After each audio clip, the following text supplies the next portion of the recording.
बघा, ह्या current electricity chapter मध्ये एकच आहे, बरेच इन्स्ट्रुमेंट आहेत. Wheatstone bridge, metre bridge, Kelvin's method. Metre bridge, बघा सर्वात पहिले व्हिटस्टोन ब्रिज.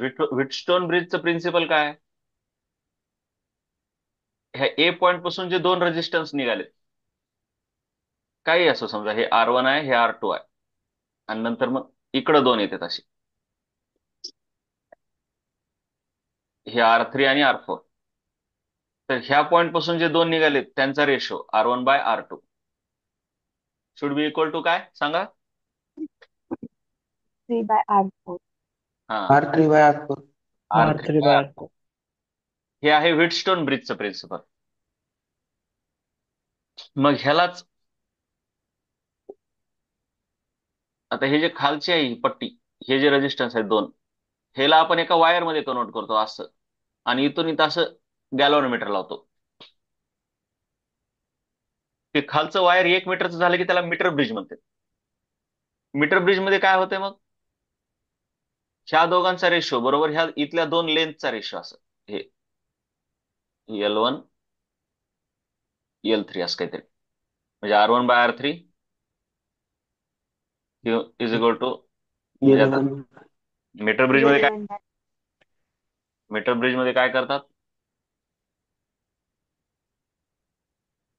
मीटर ब्रिज मध्ये अशा पट्ट्या असतात, त्याला गॅप असतात, है ना. कॉपरच्या 3 पट्ट्या असतात, कॉपरच्या तीन तीन तीन. पट्ट्या पट्ट्या. हम्म, असं खाली.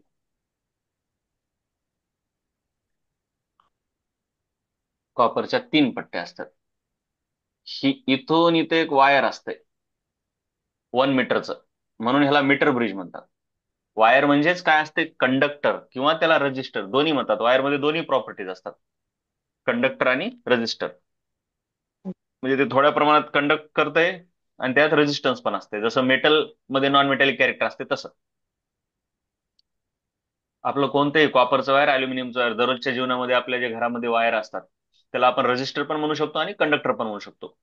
त्यात दोन्ही प्रॉपर्टीज असतात. आणि मग इथं एक अननोन रेजिस्टन्स लावले जाते,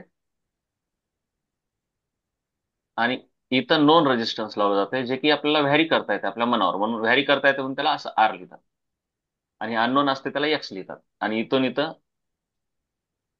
गॅल्व्हनोमीटर कुठंतरी टच करायचं असतं. हे आहे तुमचं मीटर ब्रिज. ही लेंथ आहे RX, आणि ही लेंथ आहे तुमची RR. आणि मग इथं काय लिहिता तुम्ही? X/R इज इक्वल टू, बोला काय, सॉरी, ही लेंथ आहे LX, त्याचं रेजिस्टन्स आहे RX, लेंथ आहे LX, आणि ह्याची लेंथ आहे LR. तुम्ही एक तर RX/RR लिहू शकता, किंवा ह्या RX/RR ला काय लिहू शकता तुम्ही? LX by LR. हा, लेंथच्या रेशो. LX bye. मग हे लेंथ मोजून तुम्हाला X काढता येते. हे झालं तुमचं, हे काय झालं तुमचं? Meter bridge. Metre bridge metre bridge. किंवा व्हिटस्टोन्स मीटर ब्रिज, कारण व्हिटस्टोनच्याच प्रिन्सिपलवर आहे. हे आहे तुमचं व्हिटस्टोन्स प्रिन्सिपल, व्हिटस्टोन्स प्रिन्सिपल किंवा व्हिटस्टोन्स ब्रिज. आणि हे कधी लागू होते? नल पॉइंटला लागू होते. नल पॉइंटला. नल पॉइंट म्हणजे काय? ह्या गॅल्व्हॅनोमीटर मधून करंट 0 गेला पाहिजे. 0. आता केल्विनची मेथड आहे. केल्विनची मेथड काय होती? सेम, फक्त काय चेंज ती केला होता? सेम होती. ते केल्विनची मेथड सेम आहे, गॅल्व्हॅनोमीटरची पोझिशन. फक्त गॅल्व्हॅनोमीटरची पोझिशन चेंज करायची. इथं वायर ठेवायचंय हा. आणि इथं गॅल्व्हॅनोमीटर. गॅल्व्हॅनोमीटर म्हणजे, गॅल्व्हॅनोमीटर. गॅल्व्हॅनोमीटर म्हणजे एक रेजिस्टन्सच असते, रेजिस्टरच आहे ते. म्हणजे तुम्ही त्याला असं पण दाखवू शकता, हे असं रजिस्टरच आहे ते, काही वेगळं नाही. आणि इथं असते वायर, साधं वायर. साधं वायर म्हणजे ज्याला की रेजिस्टन्स फार कमी आहे. रजिस्टर आपण असं काढलं की असं समजायचं त्याला रेजिस्टन्स आहे, आणि ज्यावेळेस आपण इथून असं काढलं की म्हणायचं याला इथं रेजिस्टन्स आहे, आणि डायरेक्ट असं काढलं की हे डायरेक्ट वायर आहे ज्याला की रेजिस्टन्स फारच कमी आहे असं. म्हणजे सहसा तसं नसतंय, डेली लाईफ मध्ये एकदम कमी रेजिस्टन्स वाले वायर नसतात, पण आता समजून घ्यायचं. सहसा कोणतंही इन्स्ट्रुमेंट असलं की त्याला रेजिस्टन्स बऱ्यापैकी असतंय, आणि नुसतं कॉपरचं अल्युमिनियमचं वायर असलं की त्याला रेजिस्टन्स कमी असतं. मग केल्विनच्या मेथडमध्ये असं बदल आहे. मीटर ब्रिज मध्ये गॅल्व्हॅनोमीटर मधून झिरो करंट गेला पाहिजे. केल्विनच्या मेथडमध्ये गॅल्व्हॅनोमीटर मधून झिरो करंट नाही जात, हे विसरू नका. ती जॉकी टेकवण्याच्या अगोदर आणि टेकवण्याच्या नंतर डिफ्लेक्शन इक्वल राहते. गॅल्व्हॅनोमीटर समजा जर झिरो पासून इकडे डिफ्लेक्ट झाला, तर जॉकी टेकवली तरी इथंच राहते, आणि जॉकी काढली तरी तिथंच राहते. म्हणून केल्विनच्या मेथडला इक्वल डिफ्लेक्शन मेथड म्हणतात. केल्विनच्या मेथडला काय म्हणतात? Equal equal equal deflection. Deflection method.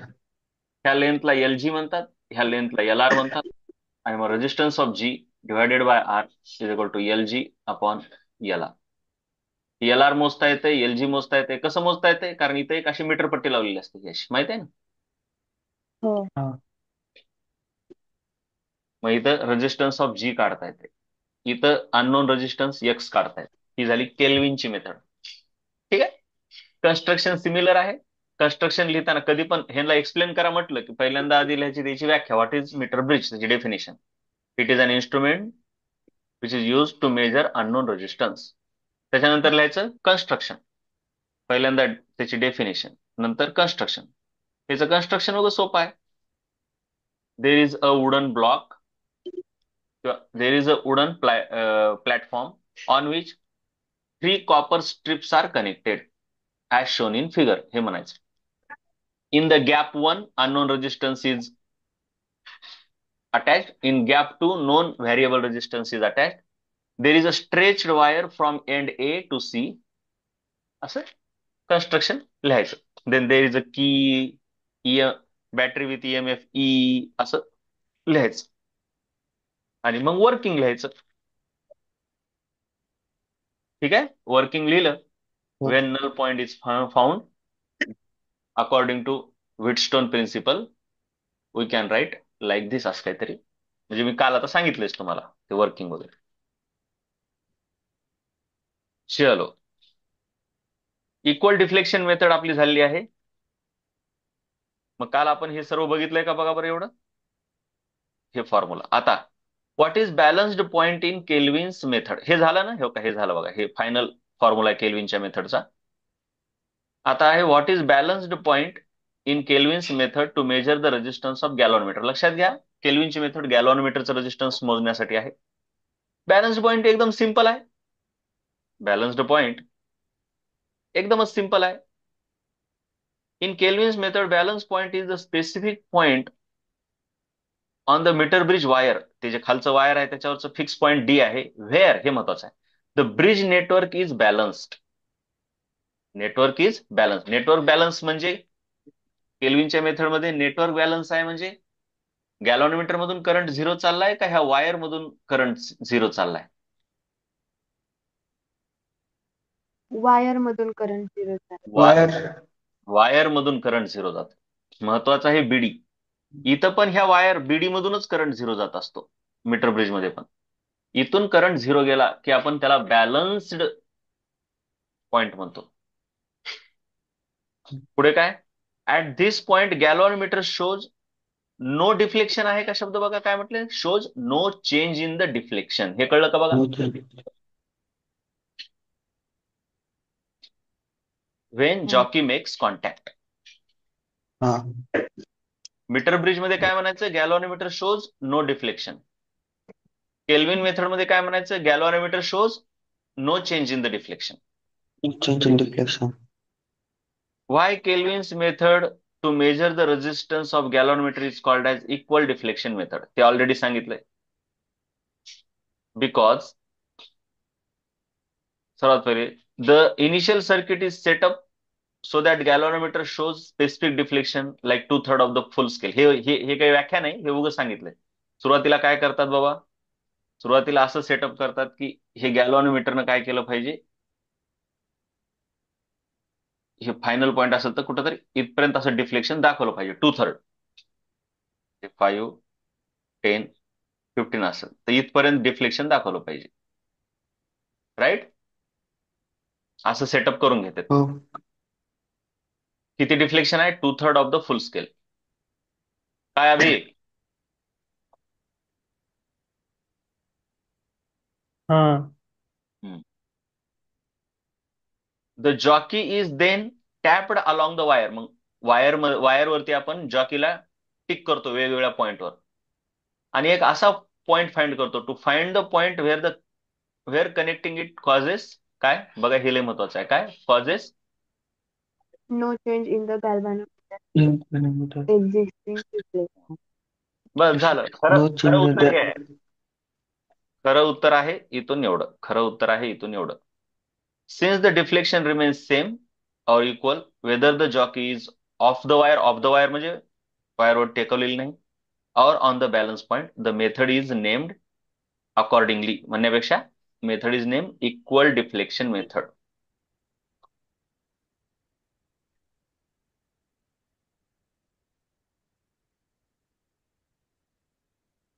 Equal deflection method. Summary आपण काय काय बघितलंय बघा जरा. 3 गोष्टी बघितल्या: व्हिटस्टोन्स ब्रिज किंवा व्हिटस्टोन्स नेटवर्क, मीटर ब्रिज आणि केल्विन्स मेथड. त्यांचं एम काय होतं? To find the unknown resistance R by balance condition, to find the unknown resistance X using balance condition. फक्त इथे एक्स्ट्रा काय वापरले? मीटर स्केल वापरले. आणि meter to scale. Find the unknown resistance of galvanometer. आणि हे फॉर्म्युले आहेत. बरोबर आहेत का बघा बरं हे तिघांचे?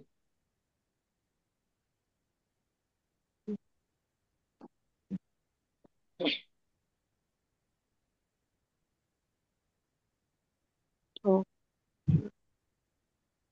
हो. चलो, त्या 3 गोष्टी आपण बघितल्यात. हे जे बघितलं आपण व्हिटस्टोन मीटर ब्रिज, ते केल्विनचा, सॉरी, किरचॉफचा पहिला आणि दुसरा लॉ वापरून आपण हे फॉर्म्युला काढला होता, IG = 0 टाकून. त्याच्यावर न्यूमेरिकल काय विचारतात बघा, एकदम सिंपल आहे, वाचा.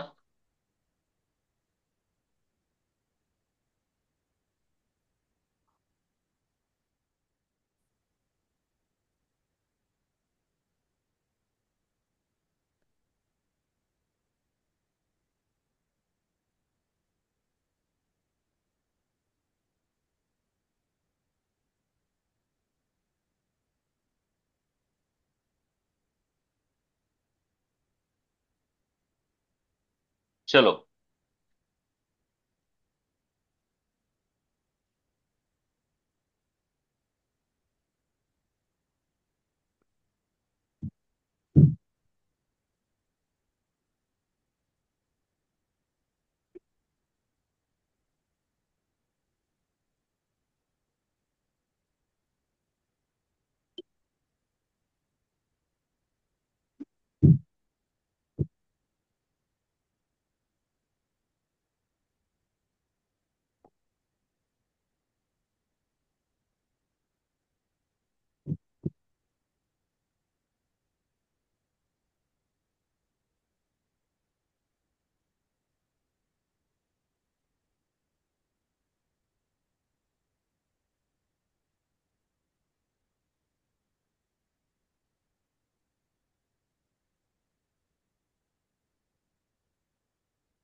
चला सांगा,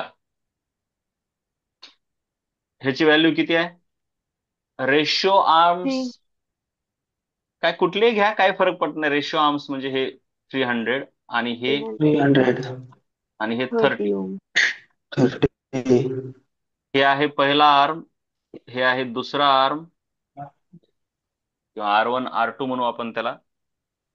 हा, the fourth arm is connected to an unknown. Fourth म्हणजे काहीतरी म्हणू आपण ह्याला, एक्स म्हणू, अननोन.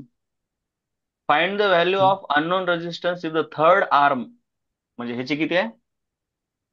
250 250. R3 आहे. ohm. सर ते 30 कस काय? बघ ना वर, वाच एकदा, वाच. म्हणजे दिलंय ना? ए बी आणि बी सी नाही होणार. हा, चालतंय सेम. तसं. आता रेशो आर्म म्हणजे काय? तर ते रेशो आर्म म्हणजे हे दोघं, ह्या दोघांचा रेशो असतो ना, एका पॉइंट पासून निघालेले दोघं, त्याला आपण रेशो आर्म म्हणतो, त्या दोघांचा रेशो. रेशो कसा घ्यायचा असतो? एका पॉइंट पासून जे दोघं निघालेत त्यांचा रेशो आणि ह्या एका पॉइंट पासून जे दोघं निघालेत त्यांचा रेशो इक्वल असतो. मग काय लिहिणार? By Wheatstone principal.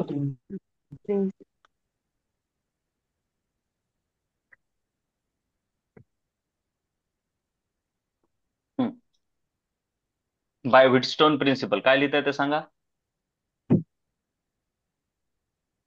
300/30. किंवा तुम्ही असं म्हणू शकता 300 R1/R. R1 R2 R2 is equal to R4 by equal to X by X by R3. R3. So 300 300 divided by 30 equal to X into X divided by 250.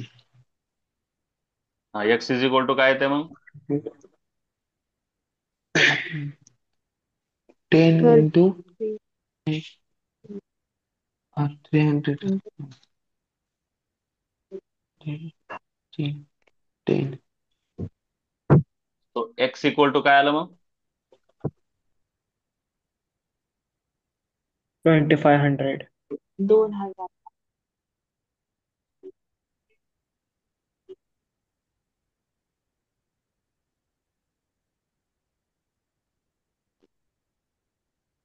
$2,050.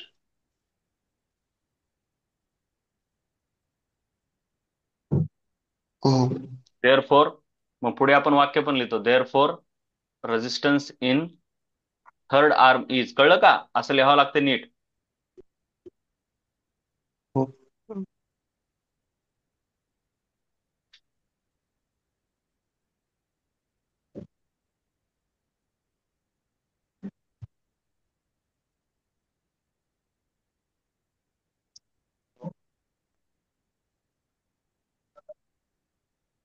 हा, पुढे काय म्हटलंय? डिफाईन और डिस्क्राईब पोटेन्शिओमीटर. आता नवीन आहे पोटेन्शिओमीटर. आता व्हिटस्टोन bridge संपला, potentiometer. Potentiometer काय आहे? अतिशय सोपं. पोटेन्शिओमीटर अतिशय सोपं आहे. त्याच्यामध्ये काहीच नाही, एक अशी सेल असते, एखादी की आहे आणि ह्या ए आणि सी मध्ये एक असं वायर आहे. हे वायर वायर बस. आता ह्याचं काय काम आहे बघू आपण. हा, एक ईएमएफ, एक सेल, म्हणजे सेलचीच ईएमएफ आणि हे वायर, त्याला म्हणतात पोटेन्शिओमीटर. बघा, दिसलं का तुम्हाला? हे ईएमएफ आणि ए पासून बी पर्यंत एक वायर आहे ज्याची लेंथ एल आहे. ठीक आहे, बस. आता ह्याचं काय काम आहे पुढे बघू आपण.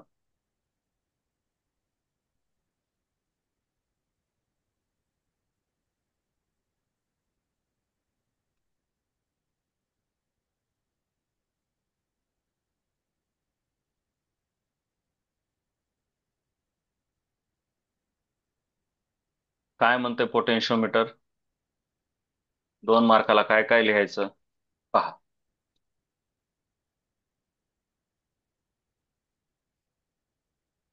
अ potentiometer is a device use to measure. हे महत्वाचं आहे. काय मेजर करायचंय? बोला. Accurate measurement of Accurate potential measurement of difference. potential difference. And electromotive force. Electromotive force Electromotive force. हा सेलला असतो आणि पोटेन्शियल डिफरन्स हे एखाद्या रेजिस्टरच्या अक्रॉस असते. इलेक्ट्रोमोटिव्ह फोर्स ई आणि पोटेन्शियल डिफरन्स व्ही. त्या व्ही ला आपण काय लिहितो? I R. ते रेजिस्टन्सच्या अक्रॉस असते. व्हिटस्टोन ब्रिज रेजिस्टन्स मोजण्यासाठी होतं. पोटेन्शिओमीटर पोटेन्शियल डिफरन्स मोजण्यासाठी आहे, म्हणूनच नाव आहे पोटेन्शिओमीटर. हे कशावर काम करते? वर्किंग प्रिन्सिपल काय त्याचं? It works on the principle that when a cell is balanced against a specific length of potentiometer wire. आता ह्याचा अर्थ काय आहे ते नंतर बघू. बॅलन्स म्हणजे काय? बॅलन्स म्हणजे काय हे नंतर बघू. No current is drawn from the cell. Balance झालं की सेल मधून करंट काढल्या जात नाही. जसं की विटस्टोन ब्रिज बॅलन्स झाल्यावर ते हे जे मधून जाणार वायर होतं, बीडी वायर, जिथे की गॅलॉन मीटर होता, तिथून करंट जात नव्हता. तसं इथं बॅलन्स झाल्यावरती सेल मधून करंट ड्रॉ केल्या जात नाही. हे कळलं का? हो. हो. आणि त्याच्यामुळे ते एका आयडियल व्होल्टमीटर सारखं काम करते. तेही आपण नंतरच बघू डिटेलमध्ये, आता नाही कळायचं. खरं तर हे ज्यावेळेस आपण डिटेलमध्ये बघू त्यावेळेस कळेल एक एक एक एक गोष्ट. A potentiometer can also be used to determine the internal resistance of the cell. दोन कामं, एक पोटेन्शियल डिफरन्स मेजर करण्यासाठी, ईएमएफ मेजर करण्यासाठी, आणि internal resistance of the cell. आपण म्हणलो ना सेलला एक इंटरनल स्वतःचा रेजिस्टन्स असते, बरोबर का? हो. हा. इट कन्सिस्ट ऑफ काय काय? Uniform wire of length L. हे बघा, हे wire stretched on wooden board. लाकडाच्या बोर्डवरती आपण स्ट्रेच करून ठेवलंय त्याला. स्टेबल ईएमएफ चा source E across point A and B. Key पण आहे ते तुम्ही की आहे असंही सांगू शकता. काय ते 2 मार्काला डिस्क्राईब पोटेन्शियोमीटर 2 मार्काला म्हणल्यावर एवढंच लिहायचं. हम्म? आणखीन मोठं पूर्ण डिटेल मध्ये नाही झालं. एक्सप्लेन द पोटेन्शियोमीटर 3 मार्काला म्हणलं की फुल डिटेल मध्ये लिहावं लागतं. Define the potential gradient. हे सोपं आहे उगं. Define potential gradient.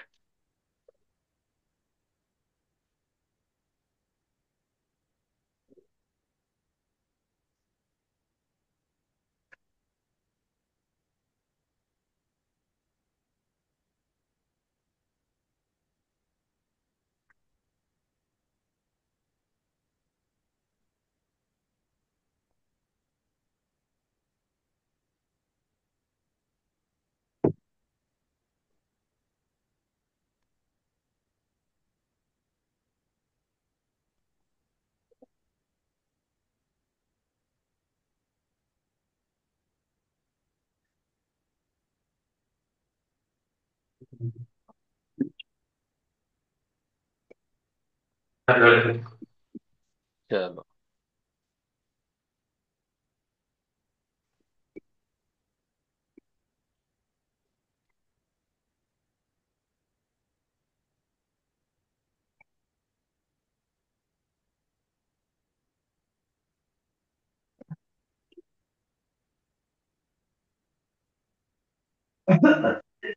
चलो म्यूट करत जावा, म्यूट करत जावा.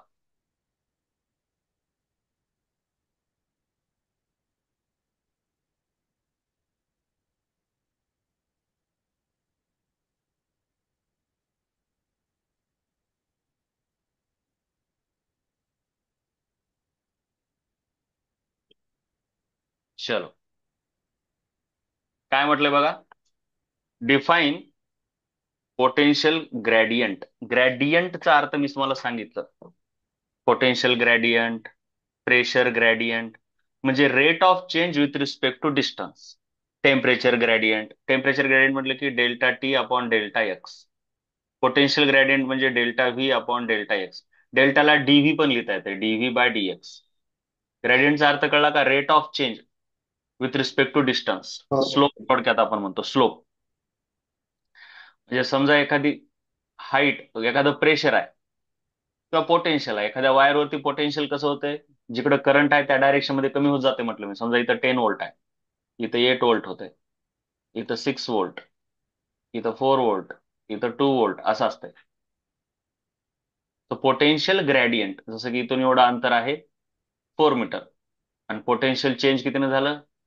10 पासून 2 म्हणजे 8 volt. So delta V by delta x. Change in potential आहे 8 व्होल्ट आणि डिस्टन्स किती आहे? 4 मीटर. सो पोटेन्शियल ग्रेडियंट किती? 4 मीटर. 2 volt per metre. बरोबर का? 2 वॉट मीटर. हो. So potential gradient across a uniform resistance wire is the fall of the potential per unit length. Fall of the potential per unit length of the wire. It is called as potential gradient or dV by dx. On what factors does potential gradient along wire depend? कशावर depend करते? Of course potential डिफरन्सवर आणि दुसरं लेंथवर. बरोबर आहे का? Length. हा. What is the SI unit? SI unit is volt per metre. Potential ग्रेडियंटचं एसआय युनिट काय आहे? Volt volt per per metre. Metre. पण हे पटायले का सर्व? हो. हो. पुढे 3 मार्काचा प्रश्न आहे. हे सर्व 1-1 मार्काचे होते, आता 3 मार्काचा आहे. व्हॉट इज पोटेन्शियल ग्रेडियंट विचारते आणि हाऊ इट इज मेजर्ड हे महत्वाचं आहे आता. किंवा explain the principle of potentiometer. हेच प्रिन्सिपल ऑफ पोटेन्शियोमीटर आहे. प्रिन्सिपल ऑफ पोटेन्शियोमीटर जरा जास्त कामाचा आहे. 3 मार्काला प्रश्न विचारते. सर्वात पहिले प्रिन्सिपल ऑफ पोटेन्शियोमीटर मध्ये व्हॉट इज पोटेन्शियल ग्रेडियंट जर विचारला असेल तर सांगून टाकायचं. It is the fall of potential per unit distance, that is delta V by delta x. Delta x. मग आता प्रिन्सिपल ऑफ पोटेन्शियोमीटर फार महत्वाचं आहे. पोटेन्शियोमीटर मी तुम्हाला सांगितलं, हे बघा असं आहे. ड्रॉ पण करून दाखवलं होतं. मग ते कधी पण 3 मार्काला प्रश्न आला की ते कन्सिडर वगैरे लिहायचंय. Consider a wire A B of length L, त्याचं रेजिस्टन्स आहे R, connected in series with cell. आता तुम्हाला वाटेल की हे सिरीज मध्ये कसं आलं? हे तर पॅरलल दिसाले, ही सेल आणि हे वायर पॅरलल दिसाले, पण तसं नसतंय. पॅरलल कधी होते? जर इथून काढून एक अशी बॅटरी लावली तर पॅरलल होते. कळलं का? अदरवाईज ते सिरीज मध्ये असतात. कळलं? हो. एक बॅटरी आहे ई, तिचं इंटरनल रेजिस्टन्स आहे आर, तिची ईएमएफ आहे ई, ह्या वायरचं रेजिस्टन्स आहे आर, आणि अशा प्रकारे ते जोडलेत. ते कन्सिडर जरा लिहित जावा, इम्प्रेशन पडतंय. आता तुम्ही जर हो. बघितलं की मुळात काय, हे जे वायर आहे ह्याचं रेजिस्टन्स आहे आर. मग ह्याच्यामधून करंट किती जाणार? करंट करंट म्हणजे काय असते? EMF applied divided by resistance total, है ना? V by R, R. Ohm's law.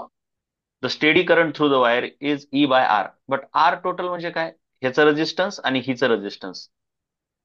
बरोबर आहे का? बघा जरा. I is equal to E by R plus R.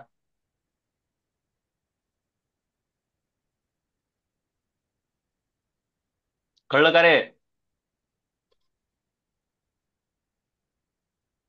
Total resistance ह्या सर्किटमध्ये, टोटल रेजिस्टन्स किती आहे? हे सिरीज मध्ये आहेत. हा. R plus R. हा, कळालं. आर. Addition R1 plus. हे सिरीज मध्ये आहेत. हे हम्म. इकडं अशी जर सेल लावली असती ना तर मग ते पॅरल होते. अदरवाईज हे सिरीज मध्ये आहेत, बरं का? लक्षात घ्या. हो. तर हे पहिलं इक्वेशन. Potential difference across A B हे महत्वाचं आहे. आता तुम्ही ह्याच्या अक्रॉसचं पोटेन्शियल डिफरन्स काय लिहिता? V into I. बरोबर आहे का? हो. सो व्ही ए हो. B, potential difference from A to B, is I into R. मग तुम्ही थोडक्यात काय लिहू शकता? जरा नीट समजून घ्या. ह्याच्या दोघांना एल न डिवाइड केलं तर V A B by L upon I R by L. बरोबर आहे का? हो. पण ह्या हा. आय ला काय लिहिता येते? आय ला E by R plus R दिसते का? हे ई बार. हा. हो. देअर फोर फ्रॉम 1 and 2 असं लिहितो बघा मी इथं.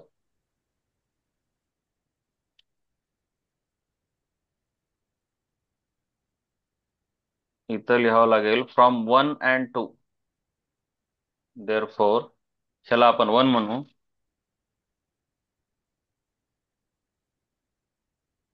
आणि ह्याला आपण 2 म्हणू. Therefore from equation 1 and 2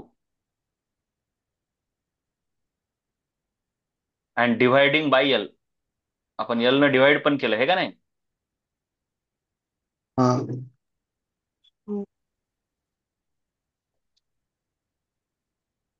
डिव्हायडिंग both sides by L and using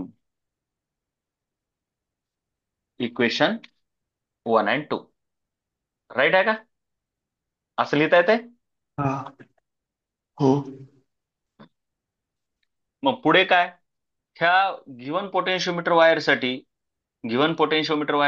E, R, capital R आणि एल हे कॉन्स्टंट राहणार आहेत.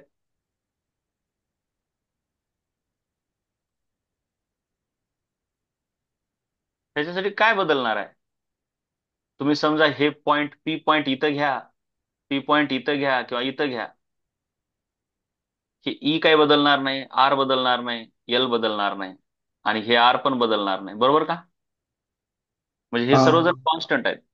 म्हणून तुम्ही काय म्हणू शकता? Potential difference per unit length is a constant value. हे कॉन्स्टंट व्हॅल्यू आहे, बरोबर का? हो. So V A B by L is equal to हे जे दिसतंय ह्याला काय करून टाकायचं? के लिहायचं.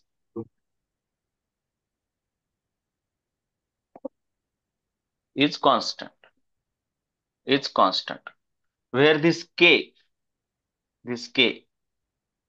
म्हणजेच हे पण आहे हा, म्हणजेच V A B by L ह्यालाच आपण पोटेन्शियल ग्रेडियंट म्हणतो का बघा? Potential difference divided by length है ना. ए पासून बी पर्यंतचा पोटेन्शियल डिफरन्स इथून एवढा पोटेन्शियल डिफरन्स डिवाइड बाय त्याची लेंथ, त्याला आपण पोटेन्शियल ग्रेडियंटच म्हणतो का नाही? हो. पोटेन्शियल ग्रेडियंट म्हणजे काय? Potential difference per unit length. This potential gradient is called is constant. Potential gradient along the wire. कुठलं वायर आहे बाबा? हे खालचं वायर, वायर ए बी. तिचं लेंथ एल आहे आणि इथून इथं पोटेन्शियल डिफरन्स किती आहे? व्ही किती आहे? B A B. A B. This V A B by L is constant. Constant. This potential gradient is constant. हे शब्द महत्वाचा आहे. पोटेन्शियोमीटर मधलं प्रिन्सिपल ह्याच्यावरच चालतंय की potential gradient along the wire in potentiometer is constant.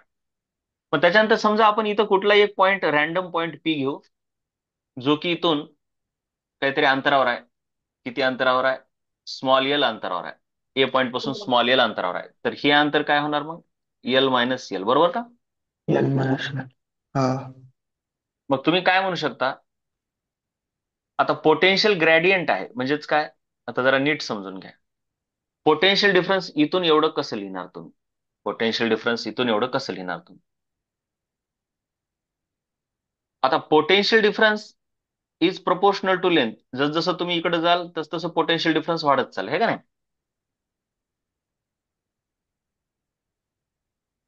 हा. मग तुम्हाला काय लिहावं लागेल? Potential difference from A to B divide by length from A to बी.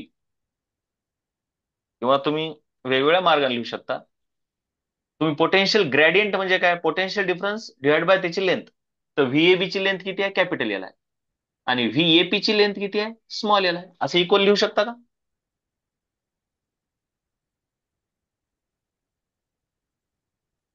हो. पोटेन्शियल हा. Difference length.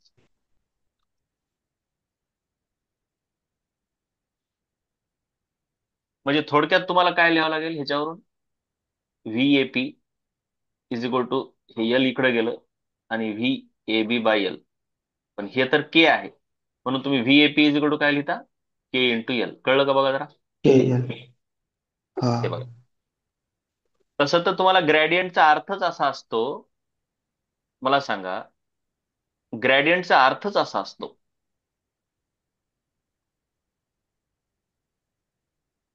की ग्रेडियंटचा अर्थ काय असतो की तुम्हाला जर कुठूनही कुठलं हे जर ग्रेडियंट ह्याच्या अक्रॉस काय तर के आहे, तर तुम्ही इथून इथलं ए पासून कोणत्याही एम पॉइंट पर्यंत पोटेन्शियल डिफरन्स कसं काढू शकत असता? ग्रेडियंट गुणिले लेंथ. ग्रेडियंट गुणिले लेंथ, बरोबर का?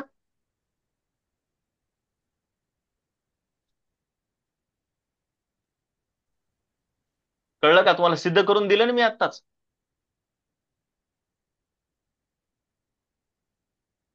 हा. आता इथं सिद्ध केलं की रे, इथं दाखवलं होतं की मी तुम्हाला.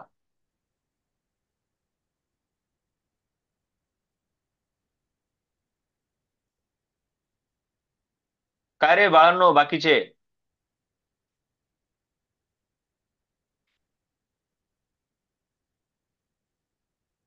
समजा इथे एक पॉइंट घेतला आपण एन, तर potential difference from A to N gradient गुणिले काय करचाल?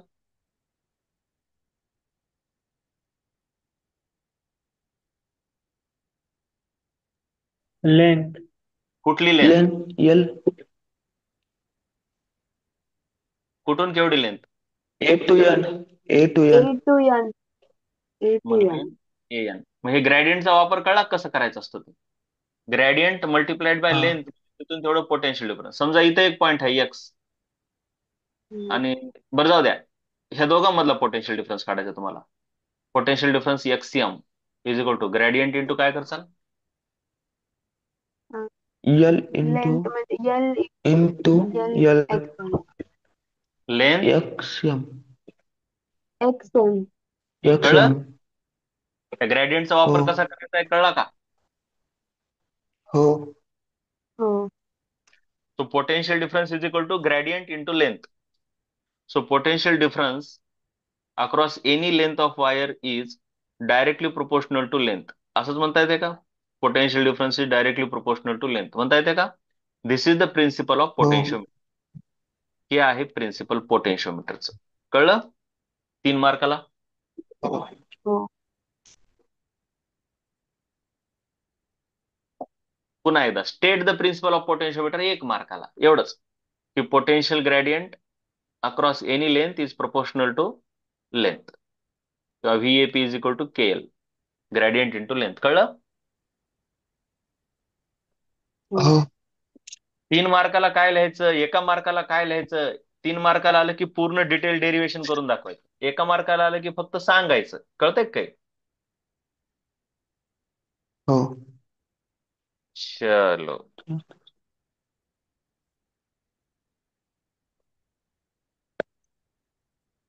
आता पुढचं हे आहे कामाचं. हे आपल्याला ब्रेकच्या नंतरच बघावं लागेल.